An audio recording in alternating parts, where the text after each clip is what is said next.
नमस्कार दोस्तों, Bihar high court के द्वारा एक आदेश आता है जिसमें कहा जाता है कि जो भी लोग छठवें चरण में भी बीएड से 1 to 5 में जॉब पाए हैं उनको 1 to 5 से एलिमिनेट किया जाता है।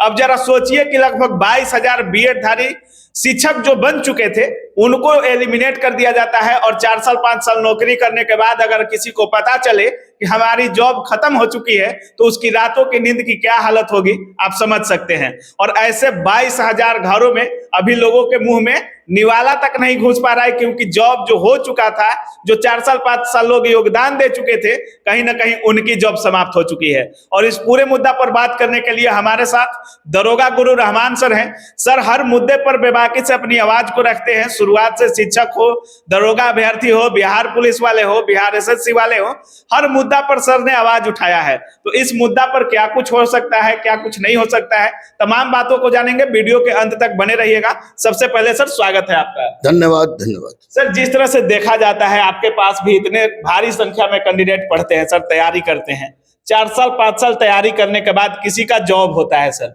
जॉब हो जाता है तो आदमी निश्चिंत हो जाता है, कहीं ना कहीं भगवान से भेंट हो गया। और अब जब 4 साल जॉब करने के बाद पता चलेगा कि अब हमारी नौकरी खत्म हो चुकी है, क्या असर होगा सर? देखिए, सबसे बड़ी बात तो सबसे पहले मैं तमाम उन बीएड जो धारी है जो 22,000 उनको निकाल दिए जाने कारण बस बहुत मैं हृदय से व्यथित हूँ और उनको सांत्वना दे रहा हूँ कि अगर ईश्वर एक रास्ता बंद करता है तो दूसरा रास्ता निकलता है। लेकिन मैं ये कहना चाहता हूँ और बार बार कहता हूँ कि इस सिस्टम में घूस लगी हुई है।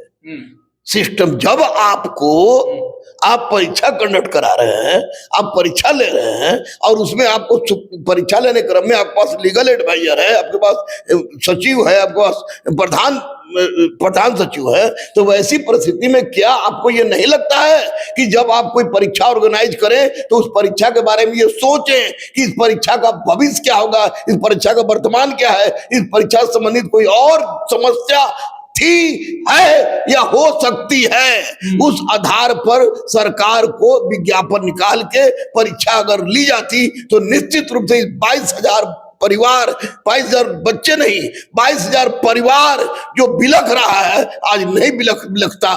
निश्चित रूप से इसमें सिस्टम का लोचा है और सिस्टम के कारण ये बेचारे बेकार हो गए। अच्छा, कहीं ना कहीं ऐसा अगर शुरू में ही नोटिफिकेशन में ये सब बातें कह दी जाती तो उतना गलती नहीं होता, या इनको एक आस भी होता कि हमारी जॉब जा भी सकती है, नहीं जा सकती है, एक सेकंड ऑप्शन भी रहता सर। लेकिन जो लोग 4 से 5 साल, सुप्रीम कोर्ट के अवलोकन में हाई कोर्ट का आदेश है, जैसा कि हम कल एडवोकेट साहब से भी बात किए तो उनका कहना था कि इनके पास रास्ते कम बचे हैं, क्योंकि सुप्रीम कोर्ट के अवलोकन में ही हाई कोर्ट का निर्णय है, तो बहुत कम दरवाजा बचता है इनके लिए। देखिए, कोई दरवाजा नहीं इनके लिए, कोई दरवाजा नहीं बचा। स्पष्ट रूप से इनको बोल दें कि बुरा मत मानेंगे, दर्द मुझे भी है, अगर मुझे भी छाड़ दिया तो उतना ही दर्द होता, मेरे परिवार को उतना ही दर्द होता।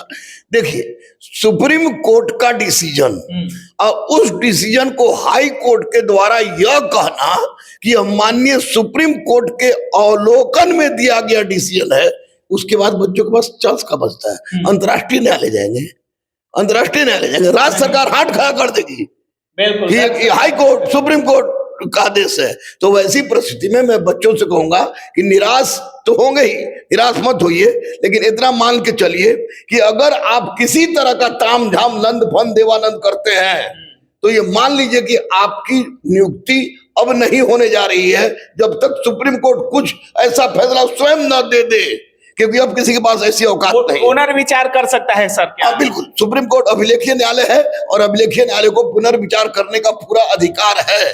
अब पुनर्विचार करके अगर सुप्रीम कोर्ट अपने निर्णय को दोहरा देगी तो बेचारे फिर से गए। अगर पुनर्विचार करके अगर थोड़ा सा भी हृदय में दर्द उठ जाए और 22,000 परिवार, मैं बार बार परिवार कह रहा हूं, परिवार के दर्द को अगर समझ पाए तो निश्चित रूप से माननीय सुप्रीम कोर्ट के पास हम लोग। सर, शिक्षा जो है समवर्ती सूची में आता है और इस पर जो कानून बनाने का अधिकार होता है, जितना केंद्र सरकार को होता है कहीं ना कहीं राज्य सरकार को भी होता है।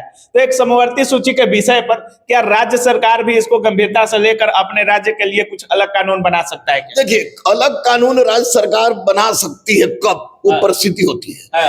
आप वैकेंसी निकालें, वैकेंसी निकालने क्रम में जब आपने इसके पहले वाला देखिएगा कि ये सेकंड फेज, फर्स्ट फेज वाला, हाँ। फर्स्ट फेज वाला आप देखिएगा कि उसमें आपने ही निकाला, एनसीईटी से निर्णय लिया, सबसे बातचीत बिल्कुल, किया, बिल्कुल। और निर्णय लेने के बाद आपने जब परीक्षा हो गया, फॉर्म भरवा दिया, परीक्षा हो गया, रिजल्ट आने वाला था, तब आपने निकाल लिया कि भैया रे जो लोग बीएड हैं वो 1 to 5 में नहीं है। तो निश्चित रूप से यहाँ पर लड़कों को उतनी तकलीफ नहीं हुई होगी जितनी तकलीफ अभी हो रही है, क्योंकि ये अभी रिजल्ट इनका आया नहीं था और इनका बेचारे 5 साल से नौकरी कर रहे थे, बहुत की शादी ब्याह होगी, बाल बच्चा होगा, बच्चा स्कूल जाता होगा, वैसी परिस्थिति दिक्कत होगी। तो राज्य सरकार अगर हद से गुजर जाने का प्रयास करे, हद से गुजर जाने का प्रयास करे, हाईकोर्ट का है तो राज्य सरकार पे कुछ नहीं। हाँ, तो हद से गुजर जाने का प्रयास करे, विनती करे, रिक्वेस्ट करे,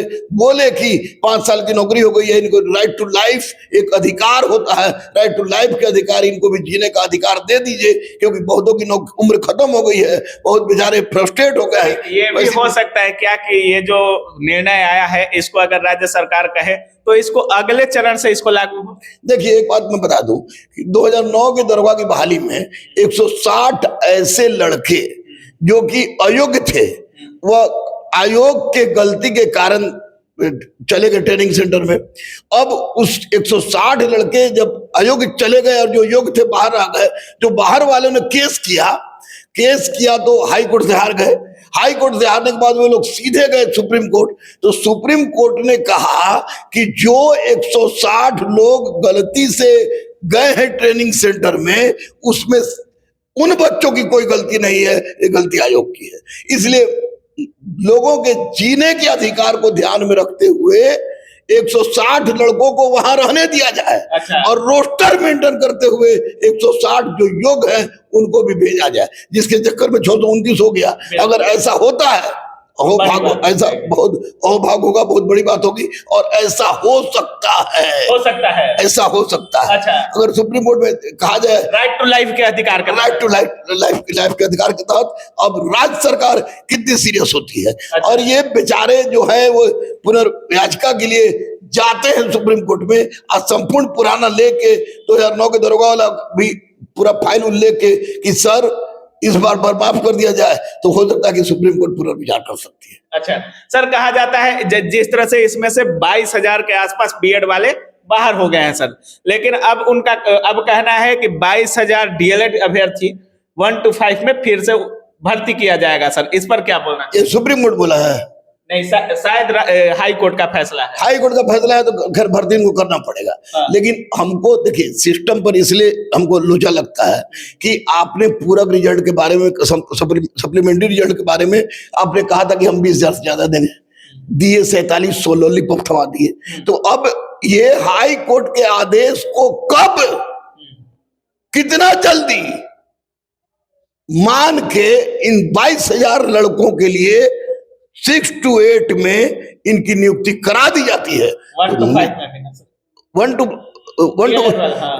DTED वाले को, तो निश्चित रूप से इनके लिए बहुत बड़ा कल्याणकारी कार्य होगा और सरकार की ओर से बहुत बड़ा कदम होगा ये। तो जैसा कि आप भी सुन रहे हैं, सर का साफ कहना है कि अगर सुप्रीम कोर्ट के अवलोकन में हाई कोर्ट का निर्णय है तो इस पर राज्य सरकार ज्यादा कुछ कर नहीं सकती है।